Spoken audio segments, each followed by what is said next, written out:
want to talk about obscurity. Come here. Come here. We're going to talk about obscurity.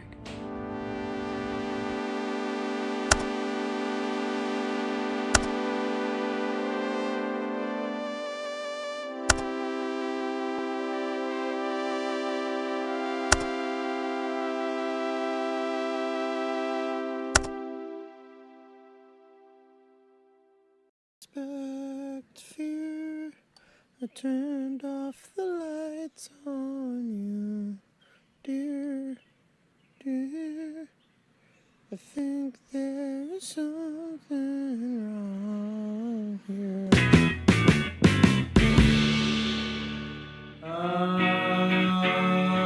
To be, there's a certain amount of certainty in me. Kiss and hug. My peripheral vision's not what it once was. I'm more blind than I ever was. I love the way this song starts, the way this album starts. His voice comes in timidly, underscoring the lines about not having respected fear. The way the instruments flutter momentarily, only to be cut off. It's like the song is anxious to start, like it's getting antsy. And then it all kicks off with, God, I fucking love. Can we just hear that? Yeah, that's nice. That's nice. But as groovy as the song is, it does have some pretty dark themes. It always conjures this feeling of confusion or disorientation for me. I think it pairs nicely with the sort of meandering guitar lines. And it's certainly a stretch, but personally I get feelings of childhood in this song. The military mantra present in it, I don't know what I've been told. It feels like in childhood, when all the things that you're told explicitly or implicitly, they're often contradictory or don't sit right with you. So that's just what I hear in it. But I do think these themes of naivety or insecurity are also explored, where the narrator is imploring that he has a decent amount of decency or a certain amount of certainty in him.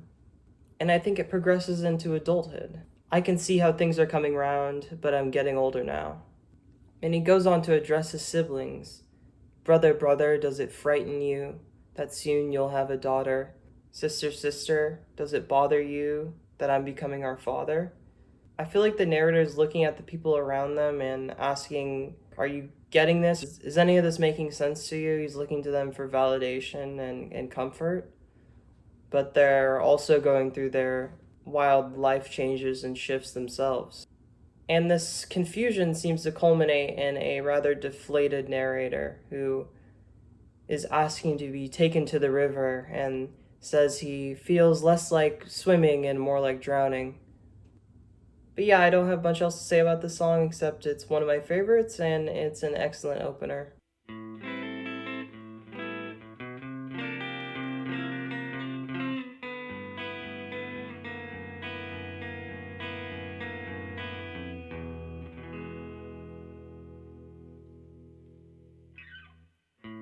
Things aren't better now. There is nothing wrong with that.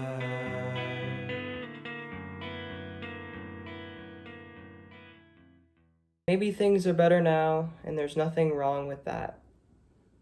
That line, as a depressed teenager, sort of blew my mind. The romanticization of mental illness is really common, and I think it withers away your desire to get better for fear of losing this part of yourself. You feel like it's what makes you special or what makes you different. So to feel all right with yourself would be an admission that everything's all right with the world, which you definitely don't feel because you're very aware and different. And you don't want to be complacent because you're that special aware person. So you pain over things that don't belong to you. And when you start to feel hope pop up, it's scary. Hope is a scary thing to hold because you're afraid you'll lose it. But yeah, this single line cut deep into my psyche, and it like planted the seed of cognitive dissonance, and I wrestled with it for a really long time, and eventually this idea won out, and eventually things got better for me, and that's okay. And I no longer feel the need to look out on the horizon for this other phantom shoe to drop. And I realize I'm not me because I'm depressed. I'm me, and I happen to feel depressed sometimes.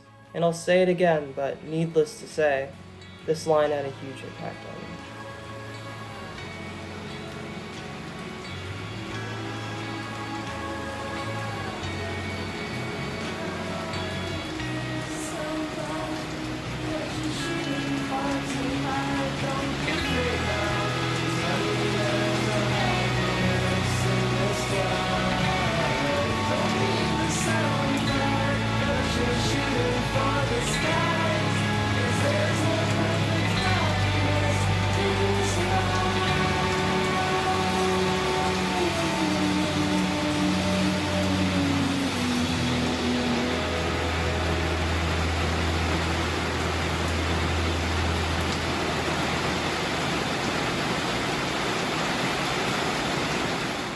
Don't mean to sound dark, but you're shooting far too high, because there's no perfect happiness in this life.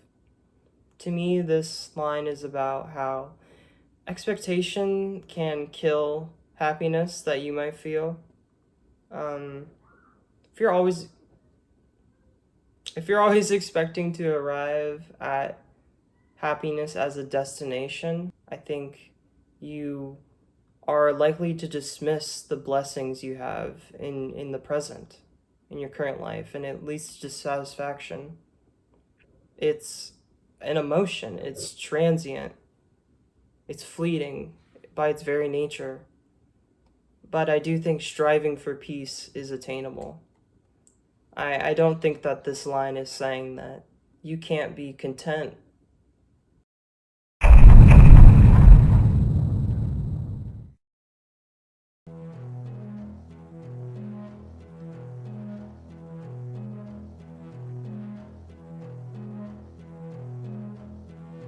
President's Day fucks me once again.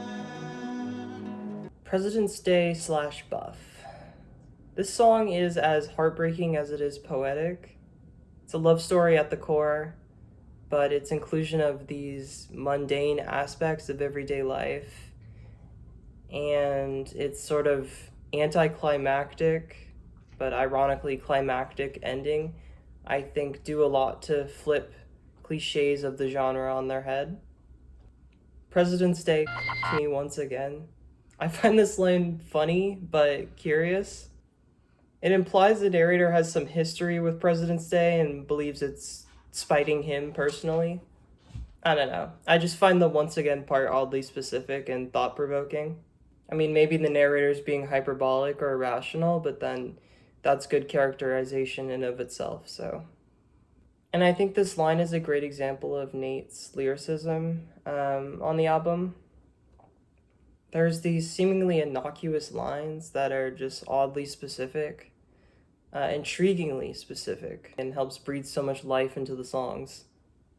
And I think that is finding beauty in the mundane, is just really cool, and I wanted to highlight it here. Now we're out of toilet paper. All we've got is paper towels. As you get your life together, I grow dirty, sad, and foul.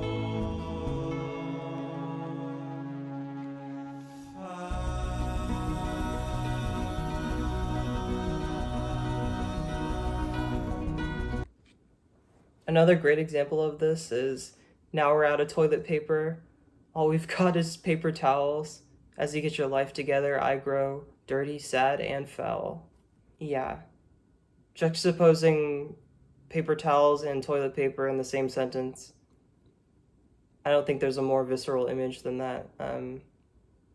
Imagining paper towel, toilet paper makes me recoil physically, so that's a great line.